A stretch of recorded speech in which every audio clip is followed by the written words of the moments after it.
Other interesting political news, you have the NASDAQ saying you have to hire someone diverse. Well, not so much. The federal government just struck that down, but barely. Now, this comes to us thanks to Yahoo Finance. Quote, DEI backlash reached as NASDAQ, as court strikes down diversity rules. Let's see here. There's a picture of Walmart stock going for way lots of monies, which, and not financial advice, hindsight's 2020, wish about that. Now, this is thanks to Alexis. They say, quote, a federal court of appeals struck down NASDAQ's rules designed to encourage more diverse company boards, aka force companies to hire DEI folks, meaning you don't have to necessarily hire the most qualified, you need the most diverse team, which, as you can, probably the best example of this not working is Boeing. Now, they say, quote, the decision was handed down by 9 judges for the Fifth Circuit Court of Appeals in New Orleans, concluded that the Securities and Exchange Commission should not have approved NASDAQ rules in 2021. These rules would have required thousands of companies listed on the tech-heavy exchange to have at least one person who self-identifies as female on the board, which, I mean, how many of those folks have just been smartasses? Or no, I mean, the leftists believe you can identify with whatever you want. Well, I mean, the next day, why don't you just go, oh, yeah, I believe I'm a woman. By the leftist logic, that would have been fine. Now, they say, quote, they had to hire at least one self-identified female on the board, or explain why there was not one, along with at least one person who self-identifies as either a racial minority or LGBTQ member. Which, yeah, fun way to piss off your leftist friends. Just be like, should we have a law that says you have to have someone on the board of directors who's Catholic? They would be so enraged. Their faces would be as red as the communist flags they have in their living rooms.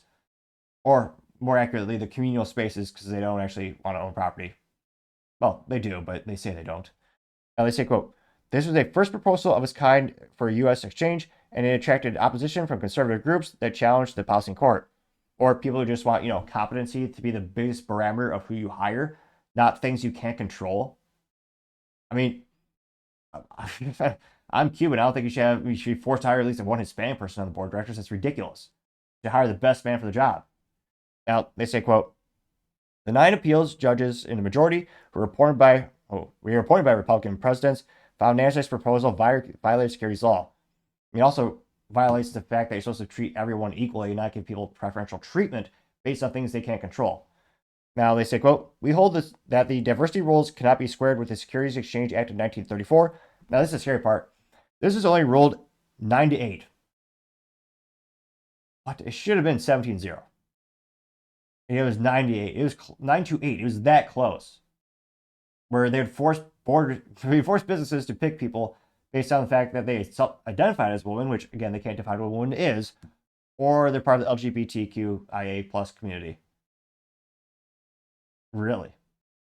It is so scary that people want to hire people. I mean, I talk to so many people offline. Like, I do the podcast interview show, but is the amount of horror stories you hear offline of people who are put in positions where they're forced to hire people not based on competency, but based on quotas for these things, and the departments struggle and the performance goes down. The number of times that happens is horrifying. Now they say, quote, the SEC, they added, failed to establish that a diverse disclosure rules related to the purpose of the Exchange Act. Yeah, because it doesn't. Which, quote, exists primarily to protect investors and the macroeconomy from speculative, manipulative, and fraudulent practices and promote competition in the market for securities transactions, which, yeah, quite the antithesis. It would do the opposite. It would incentivize companies not to hire the best. They would the biggest issue with all these issues, or all this DI initiatives, is you're not going to get the best because you're not getting every single resume. You're quite literally discriminating against people by alienating a huge portion of prospective new hires. And again, every smart business would say, yeah, sure, if they're LGBT, whatever they are, I want every single resume. I want to choose the best person for the job, the best man for the job. And yet, these rules are saying, oh no, you have to ignore all these resumes, which inherently means you're not going to get the best because you're alienating prospective people. It's also not fair to those people. Now, they continue saying, quote, the 5 judges who parted ways with the majority said in a dissenting opinion that the court overstepped its authority by imposing policy on private limited liability companies. Yeah. The LCC approved the rule because the reviewing scheme that Congress created didn't permit the SEC to displace NASDAQ's private business judgment informed by investor relations with the agency policy priorities, the dissenting judges said. decision underscores a backlash against diversity-focused initiatives and quote-unquote woke policies that picked up momentum across corporate America in 2024. Walmart last month became the most prominent company yet to scale back the diversity initiatives. Now, Walmart said, quote, they told Yahoo Finance they would ease it using the acronym DEI, no longer participate in the corporate equity rating system created by the Human Rights Campaign, which, again, very reminiscent of political bills. It actually, I would argue, has that, it says a human rights campaign. It's leftist ideology disguising as something that sounds nice, which, very similar to the bills that Democrats and Republicans pass, like the Patriot Act, usually the antithesis of what it actually stands for.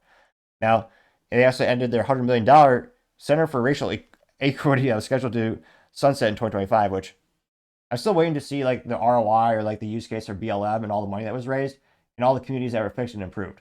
Again, I want communities to get better. I want them to improve. Yeah, all that money, and we didn't see a single instance of that. The self-declared Marxist leaders of BLM bought mansions for themselves and didn't really do much for anyone else, which is an exact use case of Marxism as well, and communism. Like the select few get rich and everyone else suffers. I mean, it hammered. No one should be surprised by that. Now they continue saying, quote, the company said they would also remove merchandise from its stores that includes sexual and transgender products marketed towards children. Again, this is Walmart. Walmart added it would stop using the bullshit term.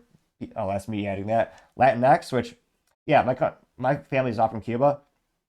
Yeah, no Hispanic person I know of uses that Latinx term. Because again, Hispanic language is inherently gender specific.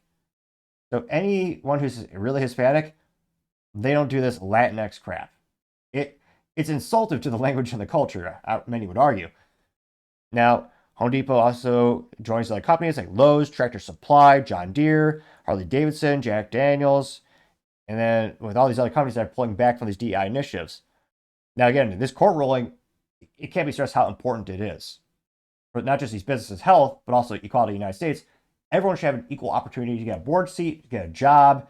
You should not exclude people because of this.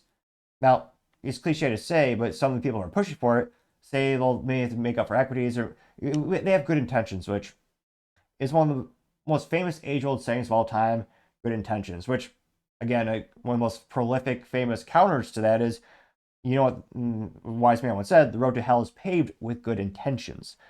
So I suspect this will be very good for a lot of these businesses, and I'm not sure if they will still be culturally enforced. Now, that would be the interesting thing. So again, legally, they do not need to enforce this. Companies don't need to pick people based on things they cannot control, such as their age, their race, and gender. But culturally, these metrics or parameters or these scores by third-party nonprofits, they still exist. And there are people who shop at businesses, partially because of their policies, their politics. Let me know in the comments, do you think, even though the ruling is passed, will businesses continue to put people on the board of directors who may not be the best qualified, but happen to identify these areas? And again, some of them also might be the best qualified. Although, again, if it was forced to choose them, I would argue they wouldn't, because you're inherently alienating people. But do you think the businesses will continue pushing towards that in terms of their board of directors? Let me know your thoughts are, because as always, it'd be fascinating to hear what you have to say.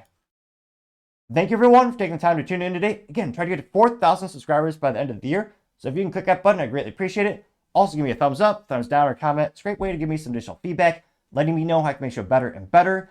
Lastly, don't forget to take time to tell your family, tell your friends, tell your coworkers, heck, tell your enemies, tell anyone and everyone. Just stay safe and fight the good fight.